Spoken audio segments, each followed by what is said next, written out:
Good morning. So today I want to talk about steady state cardio. And we talked about this a little bit in our 100-day challenge group, and I wanted to dive a little bit deeper and give it to everyone who wasn't there. So first of all, my disclaimer, this information is based on a lot of research, but it is my opinion, and you should always consult with a medical professional like your doctor before you change anything you do with your exercise program. I have to say that so you won't sue me, so thanks for that. Moving on, if you were at the 100-day challenge, then you remember that I said, if I was going to pick one type of exercise to do, to give someone to do, it would not be steady state cardio.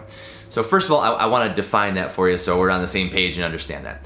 So steady state cardio is what you would think of as like cardio activity. So running or biking or using an elliptical machine, something that you're doing repetitively over a longer period of time. Also involved with that is your exertion. So there's what's called a perceived exertion scale that we use in medicine.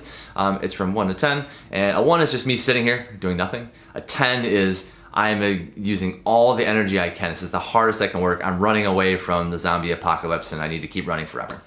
So if you want to do steady state cardio, that's pretty much classified as a 4 or a 5 on that scale. You could probably still carry on a conversation, but it's not your maximum effort.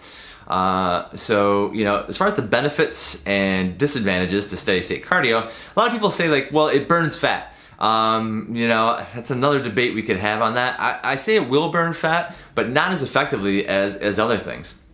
And there's lots of other exercises that we're going to talk about that will give you a better jump on that.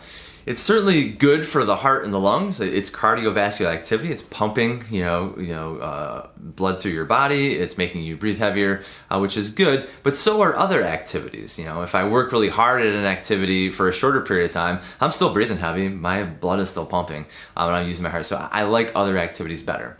And really, if I was going to take a look at it out and kind of compare it, as I talked about it with my patients, is I'm kind of like a caveman guy. So I am under the belief that for hundreds of thousands of years, humans have been walking around on the planet, and we are not genetically different than our caveman ancestors, going back at least a couple 100,000 years. So, if you were a caveman back then and you were running for a longer period of time, so more than 5 or 10 minutes, your body is going to say to you, why are we still running? Okay, either we have caught the food that we're trying to catch, so they're usually hunting, or we've been eaten by the thing that was chasing us. Okay, so when your body is now in this state of continuous running, it's confusing. It's confusing to your brain and to your glands. So what it actually does, without getting too technical, it overloads your adrenal glands and it stresses out your body when you're doing that longer, state cardio. And some studies show it can actually increase body fat because your body's stressed out and doesn't know why it's still running.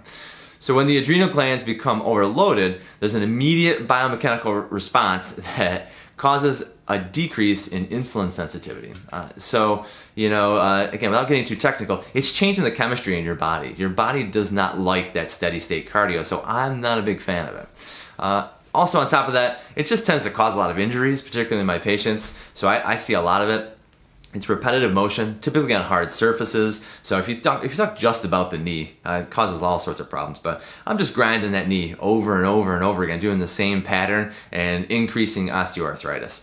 Also on a hard surface. It's just not an activity that I would recommend, for my patients. And like I said at the meeting, if you want to be a runner, if you want to run races and hit certain times, then yeah, you got to train, you got to run and do that stuff. But if you're not, if you're just doing that for exercise, then I would suggest what's called HIIT or HIIT activity, and I'm actually going to talk about that in our second video. But it's a different type of activity that is opposed to steady state cardio. So if you know a runner, I really would encourage you to share this with them. I would even like to talk about it with your runner. We could have a debate if they like certain things that they want to talk about. But or if you're running yourself, I want you to think about this and think about what your goals are. And like the name of the video says, stop running in circles. Do you want to lose fat? Do you want to be more healthy? Do you want to be stronger? I would say that running is not the best activity for you. So please offer up questions, share this with your friends, and again, thank you for watching the videos, and I hope you got some good information today.